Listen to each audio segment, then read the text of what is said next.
really important, social policy type stuff was starting to percolate, and we would have struggled significantly. And that's the stuff that's coming from the feds. That's not any of the things that are being fed grassroots, either from the department itself or from the provincial elected members with agendas that more FPT work essentially. Yep, exactly. So I think that across government, I use that word haphazard, and I think that it's more.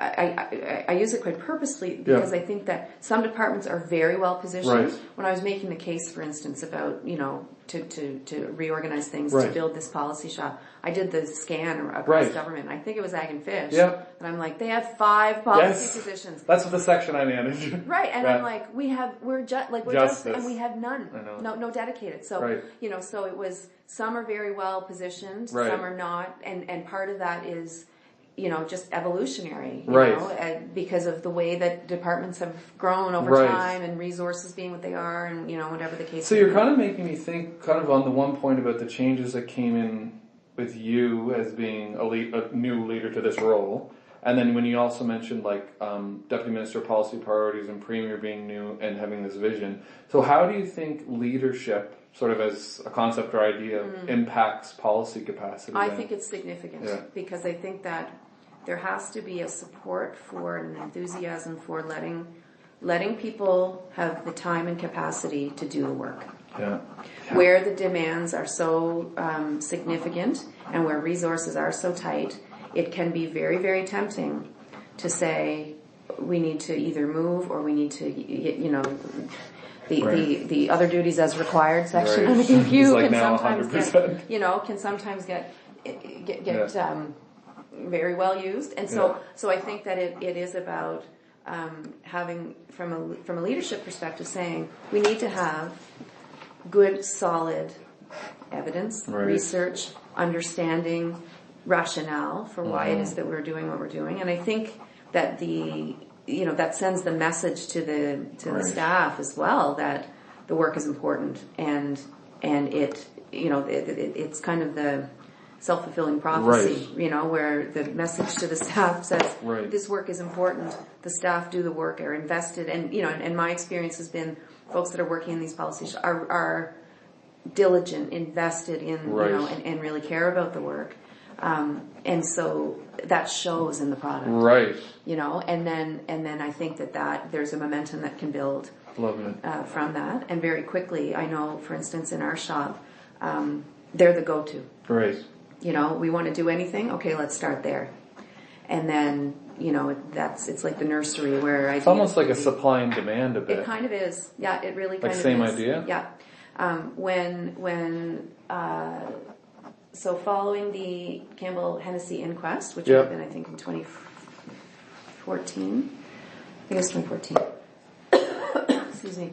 Government got very busy, and rightfully so, with a lot of changes around, supports to vulnerable children and that kind of thing. And a lot of that work was in this department around the Family Law Center and the work that's happening down there. So, we had a number of different new programs that were developed, all of which required somebody to sit down and think about it. Now, frankly, when they were starting to be developed, we didn't have good policy capacity to actually, so what we're finding now that we have more capacity is we're going back and saying, okay, we need to build this in maybe a little different way. We need another, component that we hadn't considered before, because again, it was a reactionary, I would put that in the firefighting category. And so it's, don't get me wrong, when I say fire, the intention is good, and that's exactly, the government needs to be able to react to circumstances, so it's not always a bad thing. But I think that, what I'm seeing now is having recognized that we didn't have enough capacity, having tried to fix that, we're now seeing that we're going to have more opportunities to be a little bit more forward thinking. And would you say that now that ability to be a little bit more forward thinking. Can some of that, I know we attribute it to leadership, but would you also then attribute that to having that functional policy unit? Absolutely. Yeah, that's absolutely. sort of where they can come and say, yeah, we've identified this, we think this is going to be an issue, or heads up, we are hearing that this could be, coming, be it from the FPT or from community or something like that. Great. And I think that's only a benefit. Great. So. Okay, so we slammed off about a bunch of these, which is going off. No, actually we're covering like a ton. Excuse me.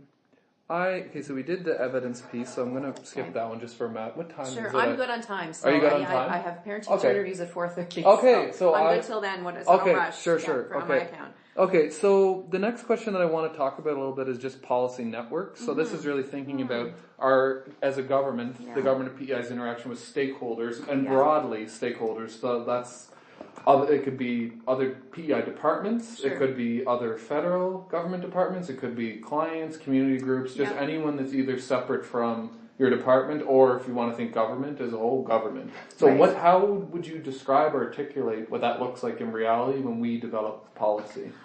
I think it's actually pretty good, would be my sense. Again, that might sound like a contradictory position from what I was saying. We were kind of haphazard before. But I think our size lends itself to having good relationships with, various groups. Again, whether it's internal to government or external to government. Right. I think so. If you just take the internal to government piece, I think that, again, though I'm sure there were lots of good relationships and good sort of cross-pollination that would happen across departments in the past, it would likely be primarily based on personalities and individuals as opposed to systems and organizational efforts. I think that's starting to change. Like in the last number of years, in the last couple of years, we've had some decidedly cross-departmental initiatives. Like the bridge is one that always comes to mind, where we've had to really work to break down the silos and get people collaborating and cooperating in a way that we haven't before. And I think that's had a corresponding benefit of just making the connections for folks that are working in similar type roles around similar type files, particularly in the social sciences or in the social departments. I think that's had a benefit. When I think about it external to government, again, I think because of our size, we often have those relationships that are built in any event, and so it's though it may not be a well-oiled machine in terms of how we get from A to B.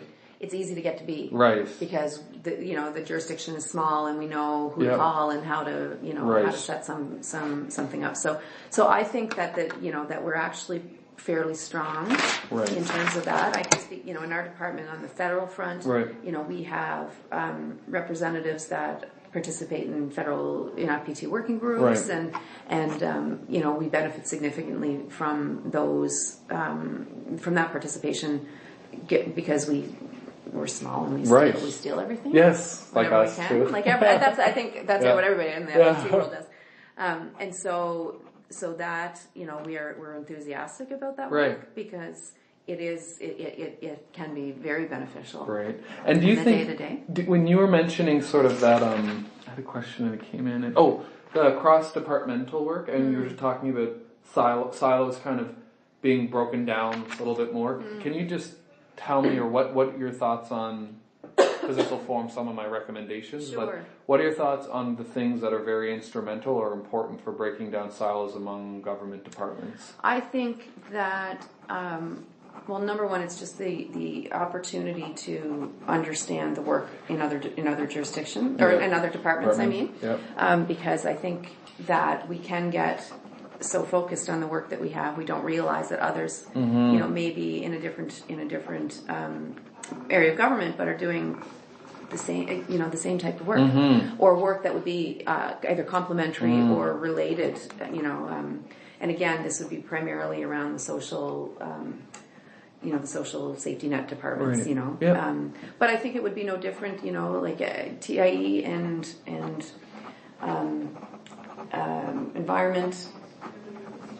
and even your shot, like Right. there are things that make sense, Right.